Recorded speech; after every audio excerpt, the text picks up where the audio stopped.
The film opens with a shot of a dead rat lying on the ground. An unseen man gently picks up the rat with a plastic bag. The film then transitions to a car parked outside a school. Inside, a middle-aged man, Kabir, sits beside his son Dhruv, watching his daughter, Janvi, from a distance. She emerges, laughing with a young man unfamiliar to Kabir, and they share a warm hug before she climbs into the car. As they drive away, Kabir, though visibly concerned, tries to maintain a casual demeanor as he asks about the young man. Sensing her father's worry, Janvi deflects his question with a playful remark, attempting to lighten the mood and steer away from discussing her new friend. Later, Janvi shares her desire to visit Ladakh with her friends. Kabir eventually agrees, but on the condition that Janvi provides him with her friends' names and phone numbers. He also insists that she keeps her live location updated throughout the trip. Janvi accepts these terms, and the following day, the family enjoys a brief outing to a farmhouse before she embarks on her journey with her friends. On their way to the farmhouse,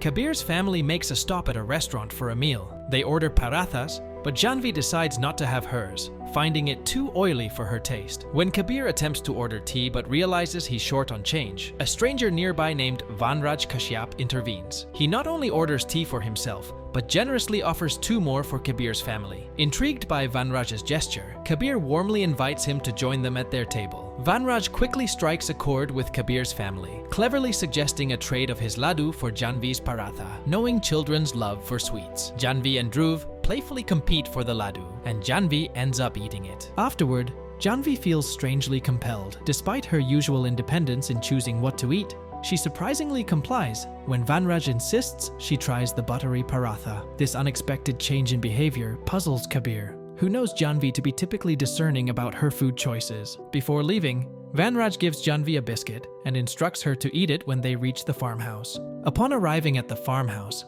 Janvi promptly eats the biscuit from the packet given by Vanraj. The family enjoys their time there, but Jyoti notices Vanraj, the man they had met earlier at the restaurant. She informs Kabir, who, after getting out of the pool, finds Janvi has already invited Vanraj inside. Vanraj explains that he's lost his mobile signal and his phone battery is dead, so he needs to use their landline to call his daughter to pick him up. Grateful for Vanraj's help at the restaurant, Kabir agrees to let him in and allows him to charge his phone. However, this decision angers Jyoti, who warns Kabir against trusting a stranger so easily. Kabir reassures her, saying that a guest should be treated like God, and it's important to help him. It becomes clear that Vanraj is keeping a watchful eye on Janvi, who continues to comply with his suggestions. As Janvi converses with Vanraj about her boyfriend and the upcoming Ladakh trip, he abruptly insists that she cannot go and must accompany him instead. Feeling pressured, Janvi hesitates, struggling to agree. Their tense conversation is interrupted when Dhruv throws a ball at Janvi, prompting him to ask her to play. Vanraj directs Janvi to play with her brother extensively, ensuring he loses interest in playing further. Following their conversation,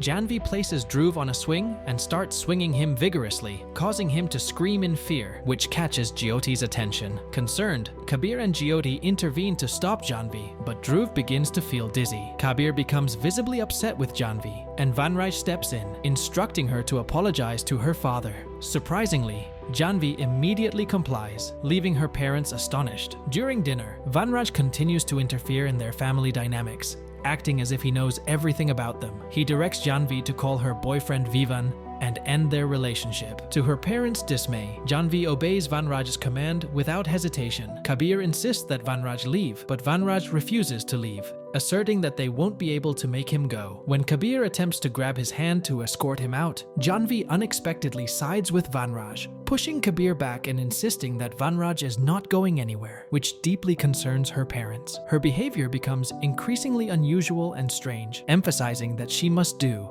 as Vanraj instructs. Vanraj reveals a shocking truth. He has cast a spell on Janvi, compelling her to obey his every command. To demonstrate, he orders Janvi to perform various tasks such as standing up, sitting down repeatedly, and crying on command. Shockingly, he then commands her to go to the pool and remain underwater until he allows her to surface. Witnessing this disturbing display, Jyoti begs Vanraj to explain himself. He forces the family to place all their phones and tablets on the table and commands Janvi to destroy them. He even pressures Janvi into consuming tea leaves and orders her to slap her father hard. Without hesitation, Janvi slaps Kabir, obeying Vanraj's command. Janvi is now a puppet in Vanraj's hands, forced to follow his every order. Vanraj insists that Janvi massage his feet and demands their daughter, asserting that she is entirely under his control and only needs their permission to leave with him. He warns that if they comply, Janvi will face fewer problems, but if they refuse, the consequences will be dire. He also argues it is crucial for Janvi's future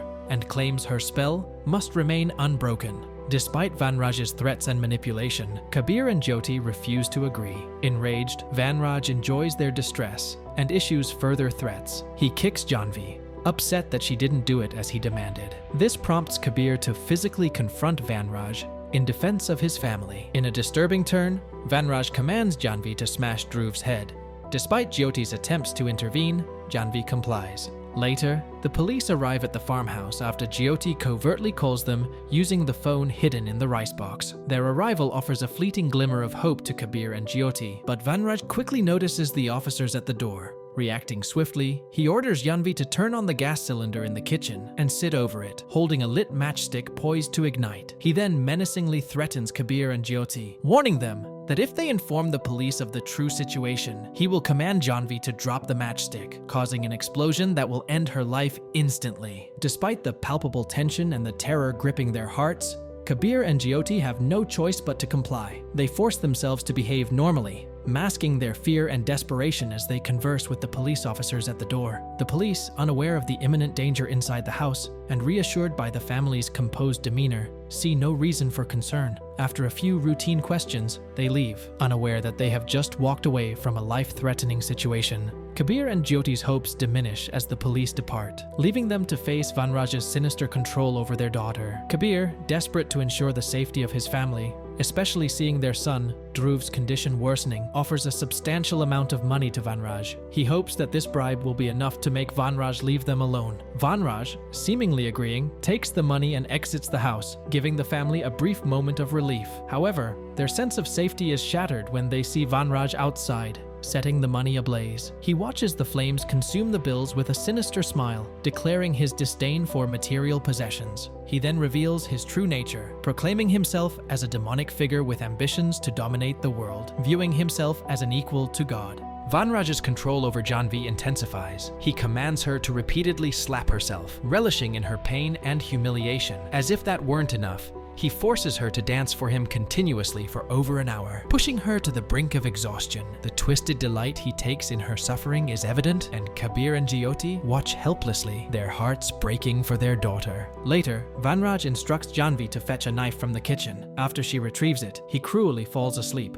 ordering her to attack anyone who comes close to him while he rests. Kabir, seizing the opportunity, tries to take Vanraj's phone, hoping to call for help. However, Janvi, under Vanraj's sinister influence, tries to prevent her father from succeeding. In a desperate attempt to avoid causing harm, but still follow Vanraj's orders, she urinates in her shorts, hoping the act will prevent her father. When Vanraj finally awakens, he is disappointed by what she did. He punishes Janvi further by demanding that she undress and change her clothes. Having reached her breaking point, Jyoti wrests the knife from Janvi and attacks Vanraj. Meanwhile, Kabir restrains Janvi on the stairs to prevent further harm and confronts Vanraj. Despite their efforts, Vanraj commands Janvi to laugh uncontrollably until her death, warning that even if he dies, Janvi will remain bound to his final command until she dies. This threat forces Kabir to momentarily release Vanraj. Vanraj then orders Janvi to harm her brother. In an attempt to stop her, Kabir and Jyoti are locked in a storeroom by Janvi. She searches for Dhruv and finds him on the terrace. Kabir and Jyoti manage to break free and rush to save Dhruv, but Janvi pushes him off the terrace. The parents rush to Dhruv. Miraculously, Dhruv survives the fall, although he is severely injured. Fearing for their children's lives, Kabir and Jyoti reluctantly agree to let Vanraj take Janvi with him. Vanraj then departs, taking Janvi away with him. As Jyoti raced Dhruv to the hospital, Kabir covertly tracked Vanraj to his secretive hideout using a sophisticated GPS device concealed within Vanraj's phone. Meanwhile, Vanraj arrived at his clandestine location, where he had ensnared numerous young girls under his mesmerizing influence. His sinister plan involved a dark ritual, promising him unprecedented power and authority. Inside the hideout, Vanraj orchestrated preparations for the ritual, commanding the hypnotized girls to assemble around a blazing fire pit. He intended to cast black dolls into the flames, believing this macabre act would grant him absolute dominion over others, heedless of their free will. Unbeknownst to Vanraj, Kabir managed to infiltrate the heavily guarded premises, navigating through obstacles and confronting Vanraj amidst the ritual's climax. Despite Vanraj's near completion of the ritual and his attempt to assert control over Kabir, a fierce struggle ensued. Kabir, driven by determination and resourcefulness, countered Vanraj's malevolent intentions with a swift strike from a piece of firewood, severing Vanraj's ability to speak and command through the ritual's magic. With Vanraj incapacitated and unable to manipulate the hypnotized girls any longer, Kabir seized the moment. He played a meticulously edited recording of Vanraj's voice, declaring the girls' freedom and shattering the hypnotic spell that bound them. As the truth unfolded, the girls awakened from their trance, liberated from Vanraj's dark influence, and grateful to Kabir for delivering them from peril. In the aftermath, Kabir stood triumphant, his bravery and quick thinking prevailing against Vanraj's malevolence. The rescued girls, now safe and free, expressed profound gratitude to Kabir for his heroic intervention, marking a turning point in their lives and bringing justice to Vanraj's evil scheme. The police inform Kabir that Vanraj has disappeared. A year later, the film circles back to the chilling opening scene. Kabir was the one who captured a rat. In a stark basement, now transformed into a grim prison, Vanraj finds himself at Kabir's mercy. Stripped of his power and voice, he is forced to subsist on rats and tea leaves, a cruel irony given his earlier ambitions. Standing above Vanraj, Kabir mocks his desire for power, showing how futile it is compared to a parent's determination to protect their child. Even though Vanraj can't speak, Kabir makes it clear that he's the one controlling Vanraj's suffering, reminding him of the punishment for his evil actions. As Kabir walks away, leaving Vanraj alone in a dark cell, the movie ends with a thoughtful look at fairness and payback. And with that, the movie ends. I hope you enjoyed our video. Watch the next recaps on the screen and don't forget to subscribe for amazing videos. See you in the next one.